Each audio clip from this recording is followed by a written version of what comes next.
I blinked. Oh, thank you.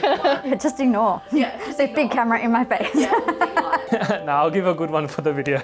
Internal auditing is wildly different to tax accounting. We're less looking at the financial aspects, whilst we might conduct audits that do involve looking at an organisation's finances. It'll be at a very specific area. So tax accounting is more looking at anything that an organisation could possibly be taxed on, whereas internal audit is about looking over the entirety of their process from start to finish and seeing if there's any gaps or risks or even areas of improvement, and that's where we offer value. We help them improve their own systems. I actually come from a tax accounting background, so that's where I started my profession. Tax accounting is very much deadline work, essentially creating the financials for the business, whereas the audit side of the business is sort of pinpointing where things may go wrong, recognising if things are in the right spot. Being an auditor for me is not just a job. We're part of something bigger.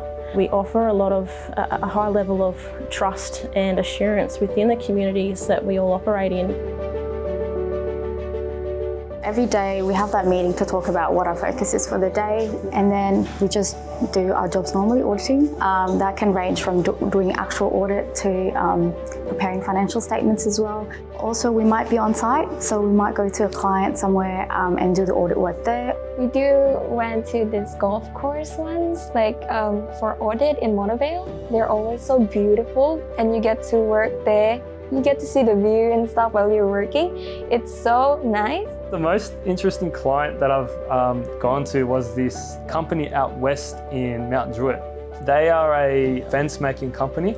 So they have this massive warehouse and then this little office where we had to work throughout the day. They'd have all the coil cut and then weld it all together by this massive machine. It's just unbelievable how it all works, and this is something that that's on the balance sheet and I get to look at, and this is the stock that I'm actually auditing. So it was pretty cool. I think it's a real attraction for the team to not only be able to travel, but to get exposed to different industries that they probably wouldn't have even heard of or been exposed to in the past.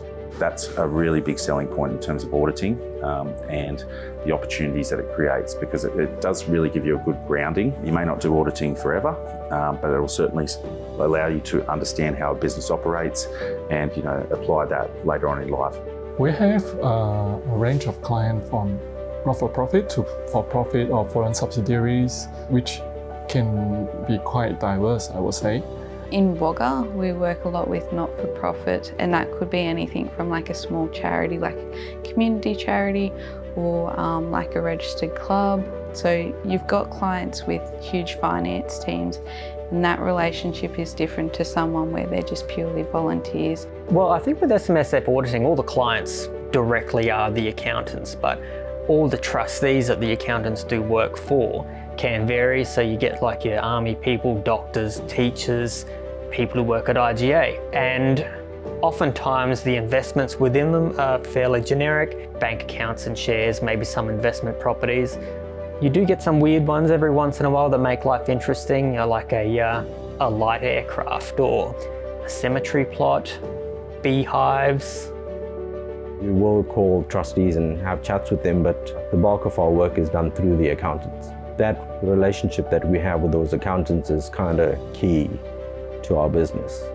If you're looking at a career in investigating stuff or looking at policies and procedures and not doing the taxation or the numbers bit, get into auditing, and it's good and it's fun. When someone comes into the NAG family, we always buddy them up with someone and ensure that they feel welcome. And it's like when you start in a new role, everything's new. It's just question after question after question. And if there's not someone that you can go to, then you're likely just to sit back and not ask the questions. So we really support and encourage an atmosphere of learning. If you go in there, just wanting to learn about how something works and finding out how it works and finding where the issues could be within a certain area or activity, every day is different. If you could give any advice for aspiring auditors, what would it be? Become part of the NAG team. And why is that? Because we're the best.